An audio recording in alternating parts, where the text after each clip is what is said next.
Good morning, GME fourth graders. This is Miss Morris, and probably my dog's in the background a whole lot of this. We're going to read you a story, Alexander and the Terrible, Horrible, No Good, Very Bad Day today. I thought of this book a lot when I was a kid and when I was having a bad day. I wanted to read it to you all today. I went to sleep with gum in my mouth, and now there's gum in my hair. And when I got out of bed this morning, I tripped on the skateboard, and by mistake, I dropped my sweater in the sink while the water was running, and I could tell it was going to be a terrible, horrible, no good, very bad day. At breakfast, Anthony found a Corvette Stingray car kit in his breakfast cereal box, and Nick found a junior undercover agent code ring in his breakfast cereal box.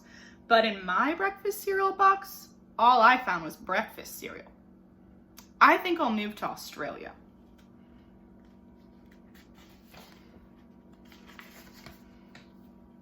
In the carpool, Mrs. Gibson let Becky have a seat by the window. Audrey and Elliot got seats by the window too. I said I was being scrunched. I said I was being smushed. I said if I don't get a seat by the window, I'm going to be car sick. And no one even answered.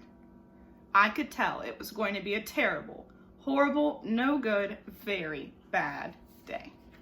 Let's think about Alexander's attitude and how he thinks throughout this book versus how you might think. I could tell because Paul said I wasn't his best friend anymore. He said that Philip Parker was his best friend and that Albert Moyo was his next best friend and that I was only his third best friend. I hope you sit on a tack, I said to Paul. I hope the next time you get a double-decker strawberry ice cream cone, the ice cream part falls off the cone and lands in Australia.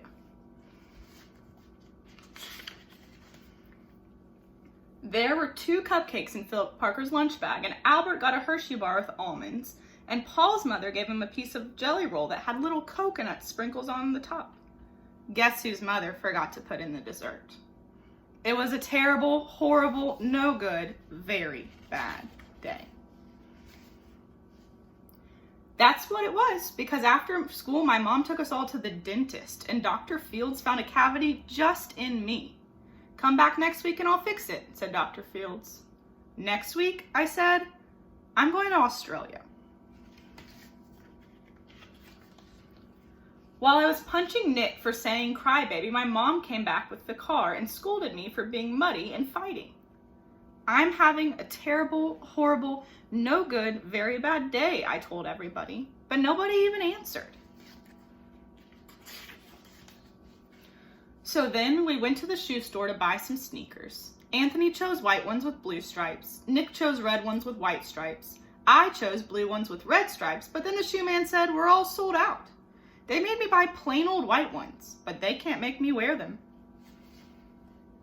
Alexander. When we picked up my dad at his office, he said I couldn't play with his copying machine, but I forgot. He also said to watch out for the books on his desk, and I was careful as could be, except for my elbow. He also said don't fool around with his phone, but I think I called Australia. My dad said, please don't pick him up anymore. It was a terrible, horrible, no good, very bad day. There were lima beans for dinner, and I hate lima beans. There was kissing on TV, and I hate kissing. My bath was too hot, I got soap in my eyes, my marble went down the drain, and I had to wear my railroad train pajamas.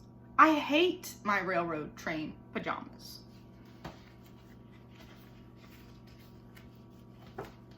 Even in Australia. So that's a really goofy book about Alexander. And I think we can all agree that maybe his attitude wasn't the best. So even if you're feeling like you're having a terrible, horrible, no good, very bad day, and you think you just might move to Australia, maybe think about the positive things that are going on and the good things, trying to make good out of the bad instead of having what we describe as a no good, very bad attitude.